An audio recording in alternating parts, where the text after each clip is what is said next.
pateicoties tam, ka mēs esam kā draudz kļuvuši sociāli aktīvāki nekā iepriekš, es saņemu labus jautājumus par to, kas ir ticība, kā es redzu šo ticības arhitektūru un ko es saprotu ar žēlastību. Un viens no jautājumiem, kas ir bijis tāds ass, ko es redzu, ir par tetovēšanos vai netetovēšanos. Un man patīk kāds joks, ko es redzēju, kad meitene teica, ka ārprāts, ja tie, kas ir tetovēti, nenonāks debesīs un nonāks ellē, tad ārprāts, cik daudz būs ellē meiteņu ar tetovētām uzacīm. Bet no jokiem pie realitātes. Realitāte romiešiem 8.1.2 paplašinātā tulkojumā un latviski tulkojot šo te rakstu vietu ļoti daudz ko parāda un nozīmē, un tā ir dzīvība un brīvība. Un es teikšu tā, ja tiek vien tu varētu dzirdēt to, ka Jēzus rokas nav bijušas par īsām un ka viņa žēlastība ir 100%, nevis 50% likums un 50% žēlastība.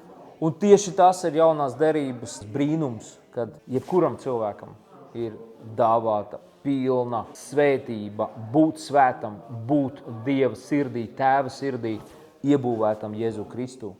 Un tas ir evaņģēlijs, tā ir labā vēsts. Romiešiem 8.1.2. Līdz ar Jēzus Mesijas atnākšanu šī liktenīgā dilēma ir atrisināta.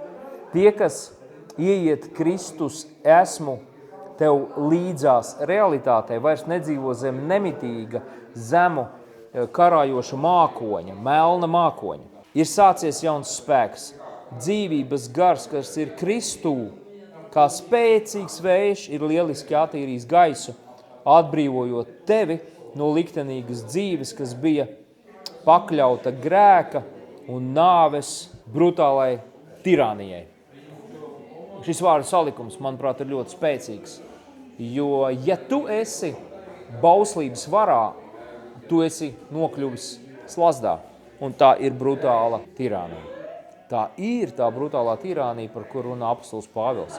Un tieši tā ir brutālā tirānija, kur atnāca izbeigt dzīves, augšām cēlies mūsu kungs, Jēzus Kristus. Tieši tāpēc, lai tu dzīvotu.